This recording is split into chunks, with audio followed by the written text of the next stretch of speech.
There are lots of shortest path algorithms out there. Some deal with negative edge weights. Some have lower computational cost, but only get a good and sometimes best answer instead of always getting the best. Floyd-Warshall finds all the shortest paths between all points instead of focusing on a single source. These rely heavily on adjacency matrices. Yay, matrices. The runtime of this is order of v cubed, which is impressive considering how much it is accomplishing. This algorithm will rely heavily on the understanding that if you find the shortest path from H to J, and this involves another vertex K, you now also know the shortest path from H to K and from K to J. And here is a fancy way of displaying that concept. And here is the pseudocode. We start by putting zeros along the diagonal.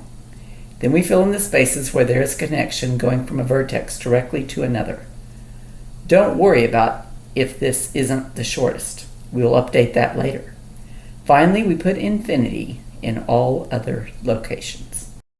We will start by asking what would happen if we went through A. We can go ahead and see that going through A on the way to or way from A will not change. Also, since there are no negative cycles, the diagonals stay zeros. Next, we consider every connection left but send it through A and compare that to what we have now.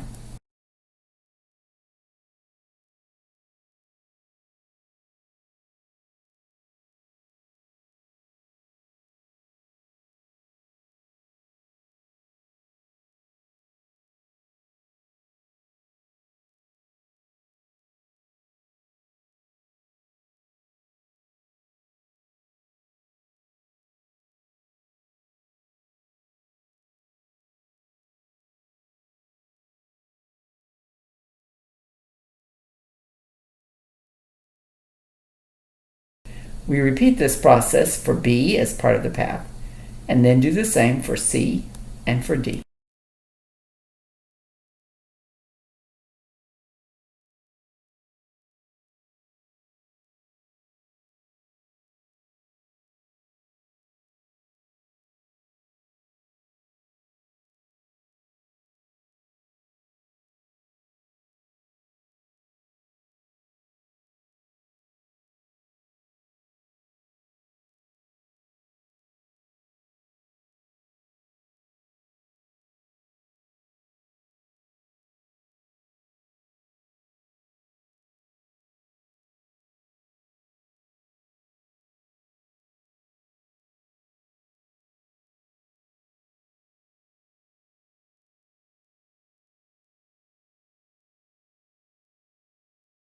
This algorithm is sort of like the Pythagorean theorem in the way that it was essentially discovered or modified by multiple people independently around the same time period.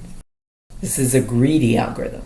You may think this means that it is only useful when looking for treasure, but what it actually means is that the algorithm takes the best option at the time, as opposed to looking ahead to make sure it is making the best possible move. This will often result in a good solution, but does not guarantee the best solution. Greedy algorithms are much faster, which will sometimes outweigh the faults. In this algorithm, we have two sets of vertices. There are the ones that have been discovered and the ones that haven't. We look at all the paths and branch out on whichever path is the smallest. This makes a spanning tree. In Kruskal's algorithm, we find the edge with the lowest cost. As long as it doesn't form a cycle with the tree we have so far, we add it. We continue going up in cost until we have reached v-1 edges that are in the tree. Like Prim's, this is a spanning tree algorithm.